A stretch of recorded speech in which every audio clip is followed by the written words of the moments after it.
NQAS के अंतर्गत रजिस्टरों की पूरी जानकारी, यानी इस वीडियो के अंदर हम एनक्वास में लगने वाले सभी महत्वपूर्ण रिकॉर्ड और रजिस्टरों के बारे में बताएंगे। यहाँ पर आप देख पा रहे हैं SWC, USWC, CSC, PHC स्तर के आवश्यक सभी रजिस्टर, यानी वो किसी भी स्तर की संस्था हो जहाँ पर एनक्वास होना है और उनके अंदर जो आवश्यक रजिस्टर लगाए जाने होते हैं, आवश्यक रजिस्टर बनाने होते हैं, तो उसके बारे में बात करेंगे। यह YouTube ट्रेनिंग वीडियो है और भाग 2 है। भाग 1 का वीडियो पहले इस चैनल पर मैंने डाल दिया है। मैं रोहितास, आप देख रहे हैं स्वास्थ्य आंगनवाड़ी न्यूज। तो नमस्कार साथियों, आप सभी का बहुत बहुत स्वागत है हमारे इस विशेष प्रशिक्षण वीडियो में। आज के इस वीडियो में हम बात करने वाले हैं NQAS national quality assurance standard के अंतर्गत SWC, PHC, CSC स्तर पर अनिवार्य सभी 164 रजिस्टरों की। तो जैसा कि आपको मैंने भाग 1 के अंदर बताया था कि 164 रजिस्टर जो अलग अलग विभागों के अनुसार लगे हैं, 164 रजिस्टर एक विभाग के नहीं है। तो इसके बारे में आप पहला वीडियो देखेंगे तो आपको पूरा समझ में आ जाएगा। आप यहाँ पर 164 का आंकड़ा देख करके डरे नहीं कि इतने रजिस्टर हम कैसे लगाएंगे। आप वीडियो पूरा देखेंगे तो आपको अच्छे से समझ में आ जाएगा। तो साथियों, एनक्वास केवल भवन या उपकरणों का मूल्यांकन नहीं है, बल्कि रिकॉर्ड, रजिस्टर और डॉक्यूमेंटेशन इसकी सबसे महत्वपूर्ण रीड मानी जाती है। तो साथियों, एनक्वास के अंतर्गत स्वास्थ्य संस्थान को अलग अलग विभागों, डिपार्टमेंट्स में बांटा गया है और हर विभाग के लिए अलग अलग रजिस्टर अनिवार्य होते हैं। एनक्वास के अनुसार USWC, PHC, CSC में मुख्य रूप से विभाग शामिल होते हैं। तो यहाँ पर आप देख पा रहे हैं ये 4 डिपार्टमेंट है। इन 4 डिपार्टमेंट के बारे में मैंने भाग 1 के अंदर आपको अच्छे से समझाया था कि इनके अंदर कौन कौन से रजिस्टर आपको लगाने हैं और उसके अंदर किस प्रकार से रिकॉर्ड संधारण किया जाना होता है। इसी तरह अब हम नंबर 5 से लेकर के और आगे के विभाग के बारे में इस वीडियो के अंदर बात करेंगे कि कौन कौन से रजिस्टर इसके अंदर आपको लगाने होते हैं। तो इन सभी विभागों को मिलाकर के 164 रजिस्टरों की पूरी व्यवस्था बनती है। एक डिपार्टमेंट के इतने रजिस्टर नहीं है, सभी विभागों के 164 रजिस्टर है और वो रिकॉर्ड आपको संधारण करने अनिवार्य होते हैं, वो रिकॉर्ड आपको संधारण करने होंगे। तो जैसा कि आप सभी आशा, एएनएम और स्टाफ नर्स साथियों को पता है कि भाग 1 के वीडियो में हमने 12 विभागों में से 4 विभागों में लगाए जाने वाले जरूरी रजिस्टरों को विस्तार से समझा था। आज इस भाग 2 के वीडियो में हम उन बाकी बचे विभागों के महत्वपूर्ण रजिस्टरों पर चर्चा करेंगे जिनकी जानकारी एनक्वास निरीक्षण और रोजमर्रा के कार्यों में बहुत काम आती है। अगर आपने भाग 1 का वीडियो नहीं देखा है तो पहले उसे जरूर देखें और इस वीडियो को अंत तक देखें ताकि कोई भी जरूरी जानकारी आपसे छूट न जाए। तो यहाँ पर आप देख पा रहे हैं जनरल क्लिनिक आवश्यक रजिस्टर, यानी जनरल क्लिनिक के अंदर कौन से रजिस्टर लगेंगे, इसके बारे में मैंने भाग 1 के वीडियो के अंदर आपको बताया था। और इसके बाद आता है मैटरनल हेल्थ के बारे में, हमने भाग 1 के वीडियो में बात कर ली थी। और new born and child health department के अंदर कौन से रजिस्टर लगेंगे, इसके बारे में भी भाग 1 के वीडियो में हमने बात की थी। और इम्यूनाइजेशन डिपार्टमेंट में कौन से रजिस्टर रिकॉर्ड संधारण करने होते हैं, इसके बारे में आपको भाग 1 के वीडियो में बता दिया था। अभी हम जो बात करने वाले हैं वो है फैमिली प्लानिंग डिपार्टमेंट। ये नंबर 5 का डिपार्टमेंट है आपका। मैंने आपको बताया कुल 12 डिपार्टमेंट है। 12 डिपार्टमेंट से हम 5वें डिपार्टमेंट की आज इस वीडियो के अंदर बात करेंगे, फैमिली प्लानिंग के अंदर। तो फैमिली प्लानिंग के अंदर कौन कौन से रजिस्टर लगेंगे, आप यहाँ पर ये सभी नाम देख पा रहे हैं। और यहाँ पर मैंने आपको बताया था रजिस्टर इंडेक्सिंग क्या है। रजिस्टर इंडेक्सिंग यहाँ पर आप देखेंगे USWC, इसका मतलब है आप यहाँ पर आप PHC से है तो PHC मान लीजिए, आप CSC से है तो आप यहाँ पर रजिस्टर इंडेक्सिंग CSC कर सकते हैं। ये एक रजिस्टर इंडेक्सिंग बनाया हुआ है कि किस प्रकार से हमारा कौन सा रजिस्टर है और उसका नंबर क्या होगा। यहाँ पर FP लिखा हुआ है, फैमिली प्लानिंग, ये एक कोड दिया हुआ है। तो अभी आप यहाँ पर देख पा रहे हैं ये नंबर 1 से लेकर के और 2, 3, 4 और ये नंबर 11 तक के सभी रजिस्टर हैं। यानी फैमिली प्लानिंग के अंदर ये 11 रजिस्टर आपको लगाने हैं, ये 11 रिकॉर्ड आपको लगाने होंगे। इनके लिए उत्तरदायी व्यक्ति कौन होता है, ये रजिस्टर किनको लगाने होते हैं, यहाँ पर किसकी जिम्मेदारी होती है, वो भी मैंने यहाँ पर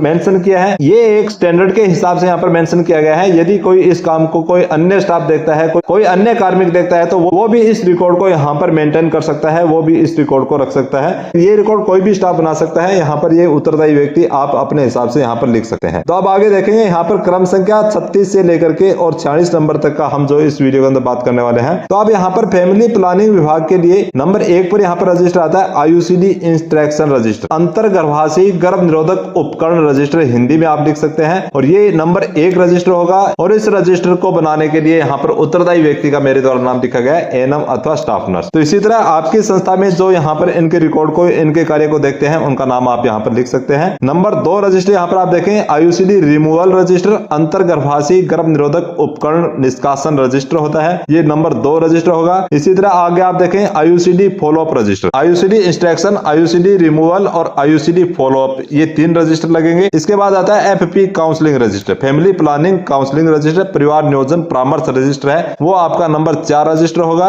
आगे आता है commodity issue register. Commodity issue register क्या होता है, आप फैमिली प्लानिंग की जो सामग्री होती है जिसके अंदर कंडोम है, माला एन है, इजी पिल है, तो इस प्रकार से परिवार कल्याण कल्याण का जो भी सामग्री आपके पास आती है और आप उन सामग्री को लाभार्थी को देते हैं तो उसकी रिकॉर्ड भी आपके पास होना चाहिए। वो होता है कमोडिटी रजिस्टर, यानी आपने परिवार कल्याण का कौन कौन सा साधन किस किस व्यक्ति को कब कब दिया है वो आपको उस रजिस्टर के अंदर मेंशन करना होता है। इसके बाद आता है FP indent register, family planning indent register, यानी परिवार नियोजन मांग पत्र रजिस्टर। परिवार नियोजन की सामग्री आपने कब कब डिमांड की है उसका रिकॉर्ड भी आपके पास होना चाहिए। उसके बाद आता है एफपी स्टॉक रजिस्टर, जो आपने डिमांड की है वो आपको मिली है तो उसका स्टॉक आपके पास होना चाहिए। आपने अपने हायर संस्था से जहां से आपको ये स्टॉक मिलता है वहां से आपने कब प्राप्त किया उसका परिवार नियोजन भंडार रजिस्टर एफपी स्टॉक रजिस्टर भी आपके पास होना चाहिए। ये 7 नंबर रजिस्टर आपका होगा। इसके बाद आता है अंतरा रजिस्टर, जो आपकी संस्था पर अंतरा इंजेक्शन लगाए जाते हैं तो उसका रजिस्टर भी आपके पास अलग से होना चाहिए, उसका रिकॉर्ड आपके पास अलग से होना चाहिए। जो भी एसेसर आएंगे ये सभी रिकॉर्ड आपसे मांगेंगे। उसके बाद आता है ऑटोक्लेव रजिस्टर, ऑटोक्लेव रजिस्टर इसके अंदर परिवार कल्याण के साधन आप उपयोग में ले रहे हैं, जैसे आप आयुसीडी लगाने के लिए उपकरण काम में ले रहे हैं उनको आप ऑटोक्लेव करते हैं तो वो कब करते हैं कैसे करते हैं उसका रिकॉर्ड भी आपके पास होना चाहिए। तो उसके बाद आता है आयुसीडी रेफरल रजिस्टर, अंतर्गर्भाशयी गर्भ निरोधक उपकरण रेफरल रजिस्टर, यानी आपने आयुसीडी किसी को लगाई है, किसी को कोई दिक्कत है, आपने उनको रेफर किया है तो उसका रजिस्टर भी आपके पास होना चाहिए। ये आपका 10 नंबर रजिस्टर होगा। और लास्ट आपका इस विभाग का जो 11 नंबर रजिस्टर है वो होगा अंतरा स्टॉक इश्यू रजिस्टर, यानी अंतरा भंडार जारी रजिस्टर। आपने अंतरा इंजेक्शन लिए हैं अपने स्टॉक में लिए हैं उसका स्टॉक का इश्यू रजिस्टर भी आपके पास होना चाहिए। तो ये सभी फैमिली प्लानिंग के 11 रजिस्टर हैं, ये आपको लगाने हैं। और इन रजिस्टरों के अंदर किस प्रकार से आपको लगाने हैं, कौन कौन से कॉलम होने चाहिए, यदि वो आपको चाहिए तो आप इस वीडियो के कमेंट बॉक्स में लिख करके बता सकते हैं। आप जिस रजिस्टर का यहाँ पे लिखेंगे उसका फॉर्मेट आपको उपलब्ध करवा दिया जाएगा या आपको नेक्स्ट वीडियो के अंदर उसको अच्छे से समझा दिया जाएगा। और यदि आपने इस चैनल पर मेरे पहले के वीडियो देखे हैं जिसके अंदर मैंने स्टाफ इंटरव्यू के बारे में भी वीडियो डाले हैं, रजिस्टर और रिकॉर्ड संधारण के बारे में भी वीडियो डाले हैं, यदि आपने देखे हैं तो आपको वो वीडियो कैसे लगे आप अभी कमेंट बॉक्स में लिख करके बताएंगे। इस वीडियो को लाइक करेंगे और अपने साथियों के साथ इस वीडियो को शेयर जरूर करेंगे। अब चलो देखते हैं अपना 6 नंबर डिपार्टमेंट यहाँ पर कौन सा आता है और उसके अंदर कौन से रजिस्टर आपको मेंशन करने होंगे। अब यहाँ पर आपका जो 6 नंबर डिपार्टमेंट आता है वो आता है कम्युनिकेबल डिजीज। तो यहाँ पर हम कम्युनिकेबल डिजीज के बारे में बात करेंगे। ये रजिस्टर इंडेक्सिंग और उत्तरदायी व्यक्ति क्या है ये मैं आपको इसके अंदर नहीं समझाऊंगा, ये आपको समझ आ गया होगा। अभी हम यहाँ पर केवल रजिस्टर के बारे में बात करेंगे। तो सबसे पहला यहाँ पर कम्युनिकेबल डिजीज के अंदर जो रजिस्टर आता है वो आता है डीओटी डायरेक्टरी, यानी प्रत्यक्ष रूप से अवलोकन चिकित्सा निर्देशिका। अब ये क्या होता है, डीओटी डायरेक्टरी क्या होता है इसके बारे में पहले आप समझेंगे। जो कुछ रजिस्टर ऐसे होते हैं जो आपने अभी तक नाम भी नहीं सुना होगा, आपको पता नहीं है कि उसके अंदर किस प्रकार का रिकॉर्ड संधारण किया जाएगा, तो वो मैं वीडियो के अंदर साथ के साथ बता रहा हूँ। परंतु फिर भी आपकी किसी प्रकार की कोई क्वेरी हो तो आप कमेंट बॉक्स में लिख करके जरूर पूछेंगे ताकि नेक्स्ट वीडियो में आपकी उस समस्या का समाधान आपको अच्छे से समझाया जा सके। तो यहाँ पर हम बात करेंगे डीओटी डायरेक्टरी यानी प्रत्यक्ष रूप से अवलोकन चिकित्सा निर्देशिका क्या होती है, तो इसके बारे में आप समझेंगे। तो यहाँ पर आप देखें डीओटी डायरेक्टरी प्रत्यक्ष रूप से अवलोकन चिकित्सा निर्देशिका का अर्थ है यह एक रजिस्टर निर्देशिका होती है जिसमें उन मरीजों का रिकॉर्ड रखा जाता है जिन्हें डीओटी डायरेक्टरी ऑब्जर्व्ड ट्रीटमेंट के अंतर्गत दवा दी जाती है। डीओटी डायरेक्टरी ऑब्जर्व्ड ट्रीटमेंट क्या है, डीओटी एक ऐसी पद्धति है जिसमें स्वास्थ्य कर्मी एएनएम आशा लैब टेक्नीशियन स्टाफ नर्स की प्रत्यक्ष निगरानी में मरीज दवा लेता है ताकि इलाज बीच में न छोड़ा जाए। यह व्यवस्था मुख्य रूप से टीबी और अन्य राष्ट्रीय स्वास्थ्य कार्यक्रमों में लागू होती है। तो आप अपने सामने मरीज को दवा देते हैं, वो आपका यहाँ पर डायरेक्टली ऑब्जर्व ट्रीटमेंट होता है। तो इसके अंदर मुख्य रूप से हम टीबी की दवा जो है अपने सामने देते हैं। इसके अंदर आशा है, एएनएम है या स्टाफ नर्स जो भी इसके अंदर कार्य करते हैं वो अपने सामने मरीज को दवा देते हैं, तो उसका रजिस्टर भी आपके पास होना चाहिए। तो इसके अंदर आप देखें डीओटी डायरेक्टरी में क्या क्या दर्ज होता है। इस निर्देशिका रजिस्टर में आमतौर पर ये जानकारी होती है, यानी ये सभी कॉलम आपके उसके अंदर होने चाहिए। ये कॉलम मैंने आपको यहाँ पर बताया, आप देख सकते हैं। और इसे क्यों रखा जाता है, इसका महत्व क्या है, यह सुनिश्चित करने के लिए कि मरीज दवा नियमित और सही तरीके से ले रहा है। इलाज बीच में छोड़ने डिफॉल्ट को रोकने के लिए ये एक रजिस्टर काम में आता है। और एनक्वास एनएचएम असेसमेंट के दौरान प्रमाण के रूप में भी इसको देखा जाता है। टीबी मुक्त भारत अभियान को सफल बनाने के लिए ये रिकॉर्ड आपके पास होना चाहिए। तो आप डीओटी डायरेक्टरी रजिस्टर क्या है, इसके अंदर किस प्रकार से आप रिकॉर्ड मेंशन करेंगे, अच्छे से समझ गए होंगे। तो नेक्स्ट देखें यहाँ पर referral out register. Referral out register के अंदर जो भी पेशेंट आपके पास आते हैं कम्युनिकेबल डिजीज के, तो उनको आप अपनी संस्था से रेफर करते हैं, तो उसका रिकॉर्ड आपके पास होना चाहिए। रेफरल इन रजिस्टर यानी जो रेफर होकर के आपके पास आए हैं उनका रजिस्टर भी आपके पास होना चाहिए। डिसएबिलिटी रजिस्टर NLEP, ये डिसएबिलिटी रजिस्टर NLEP विकलांगता रजिस्टर, यदि आपके ये प्रोग्राम चल रहा है तो इसका विकलांगता रजिस्टर आपके पास होना चाहिए। इसके बाद आता है ट्रीटमेंट रजिस्टर टीबी, जितने टीबी रोगियों का उपचार आपके पास चल रहा है उसका भी रजिस्टर आपके पास होना चाहिए। तो इस रजिस्टर के अंदर आप उसके उपचार का रिकॉर्ड आप दिखा सकते हैं। एक टीबी रजिस्टर आपके पास होना चाहिए। तो ये यहाँ पर मैंने आपको अभी तक 6 रजिस्टर बता दिए हैं और इनके उत्तरदायी व्यक्ति कौन होते हैं ये भी मैंने यहाँ पर एक स्टैंडर्ड के रूप में लिखा है। जो भी काम देखते हैं उसका नाम आप यहाँ पर लिख सकते हैं। इसके बाद आता है काउंसलिंग रजिस्टर, परामर्श रजिस्टर, यानी इसी प्रकार से आपके पास एक डिपार्टमेंट वाइज लिस्ट बना करके आपके डिपार्टमेंट के अंदर जो ये रिकॉर्ड जहां पर रखा जाता है वहां पर ये लिस्ट चिपकी होनी चाहिए और ये रजिस्टर इंडेक्सिंग और उत्तरदायी व्यक्ति यहाँ पर नाम लिखा हुआ होना चाहिए, ताकि जो भी असेसर आए या जो भी स्टाफ रोटेशन के हिसाब से अपनी ड्यूटी पर आते हैं तो उनको ये लिस्ट देखते ही पता चल जाए कि कौन सा रजिस्टर किस जगह रखा हुआ है और कितने नंबर रजिस्टर कौन सा रजिस्टर है। तो यहाँ पर काउंसलिंग परामर्श रजिस्टर आपका 7 नंबर रजिस्टर होगा। Lab referral register, lab referral register भी आपके पास होना चाहिए। तो ये नंबर आपका 8 नंबर रजिस्टर है। HIV TB register, HIV TB register भी आपके पास होना चाहिए। यहाँ पर आगे आता है फेलियर रजिस्टर, विफलता रजिस्टर, मृत्यु एवं चूक करता, यानी आपने टीबी HIV का इलाज आपके पास चल रहा है और वो आपका विफल हो चुका है, उनकी मृत्यु हो चुकी है, तो उनका रजिस्टर भी आपके पास होना चाहिए। RT STI रजिस्टर, प्रजनन पथ संक्रमण, यौन संचारित संक्रमण रजिस्टर भी इस डिपार्टमेंट के अंदर आपको लगाया हुआ होना चाहिए। तो यहाँ पर आपके कुल मिलाकर के ये 11 रजिस्टर इस डिपार्टमेंट के अंदर होंगे और अभी तक हमने 57 रजिस्टर के बारे में इसके अंदर बात कर दी है। अब नेक्स्ट डिपार्टमेंट, अपना डिपार्टमेंट आता है 7 नंबर डिपार्टमेंट है जो NCD नॉन कम्युनिकेबल डिजीज। मैंने आपको 12 डिपार्टमेंट बताए हैं। 4 डिपार्टमेंट के बारे में हमने भाग 1 के वीडियो के अंदर अच्छे से बात की थी और इस वीडियो के अंदर हम 5, 6 और 7वां डिपार्टमेंट के बारे में बात करें, NCD नॉन कम्युनिकेबल डिजीज। तो यहाँ पर आप देखें रजिस्टर इंडेक्सिंग, आप इस प्रकार से रजिस्टर इंडेक्सिंग अपने रजिस्टरों पर लिखेंगे। उत्तरदायी व्यक्ति उनका कौन है, उनका नाम भी आपके यहाँ पर लिस्ट चिपकी होनी चाहिए।